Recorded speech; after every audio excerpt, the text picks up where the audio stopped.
Alright, so here we are in the Pastrana Land Shop. Put a few accessories on the Can-Am X3 4-seat that Travis runs around with the kids in. We've put a bench seat in it, harnesses, a roof, and a sound system. So now we're going to put some bumpers on it because, well, so he likes playing bumper cars. Thing is, when there's someone slower in front of him on our little course, he just likes to push them through the turns. It's happened before, and it doesn't matter whether he's 2 seats or 4 seats and got 5 kids in there. He'll push you right out of the way. So let's go ahead and put some bumpers on it to keep the body safe on this thing. Alright, so we went with some Can-Am accessory bumpers. They're made by Lonestar, but it's in the Can-Am accessory book. Here's your rear bumper. Here's all your hardware. These two little caps, basically they just shove into the end of the tube so the tubing's closed off. Probably put those on last, that way you can line the logo up, you know, correctly, so it's not rounded. But you get new bolts. Every bolt has a washer and a nut. It only gets a washer on the nut side because on the head side of the bolt, it's a flange bolt, so it's got a washer built in. The rear is extremely simple.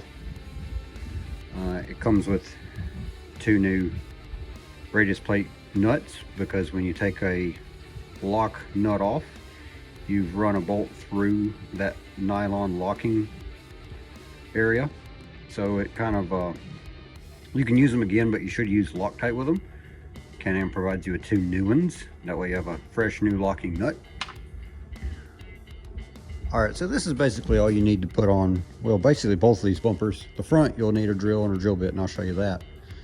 On the rear, just need a 17 wrencher socket, 15 wrencher socket, and 18 wrencher socket. There's your bolts, and a rubber hammer to knock your little end caps in. These little brackets here are what ties the bumper to the frame on the upper part.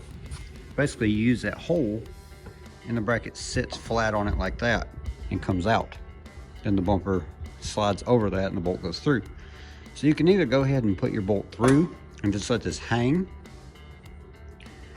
or you can go ahead and put your bracket in here, put your bolt in there loose, and you can set it all on.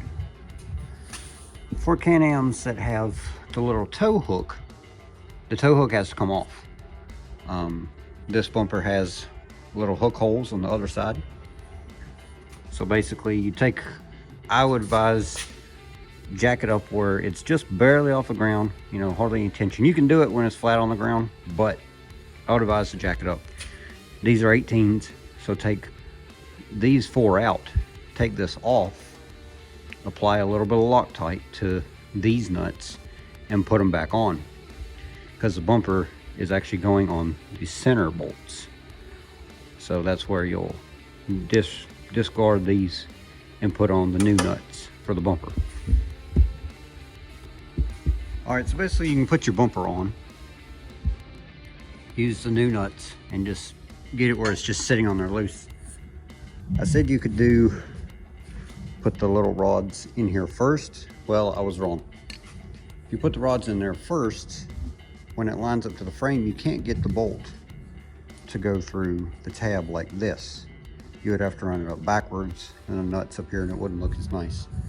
So basically the only way to get the bolt in like this is to have the bar off, then get the bolt in like it goes.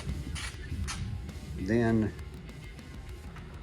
you can line it up, put the nut on the back, that way it's hanging here loose, and then one at a time you can scoot the bumper onto the thing, onto the little bar here, and use your shorter bolts to go through here, and then tighten it all up. And there you have it. Torque your lower radius nuts to the proper torque. You can torque the side ones, the frame ones. On the frame side, since it's a 15 and a 17, it's easier to put a socket on the inside of the frame, hold the wrench on the outside, because there's not a lot of clearance there. And then basically put your little end caps on. Pretty simply done. And that's all. That's your bumper. Literally takes about 30 minutes.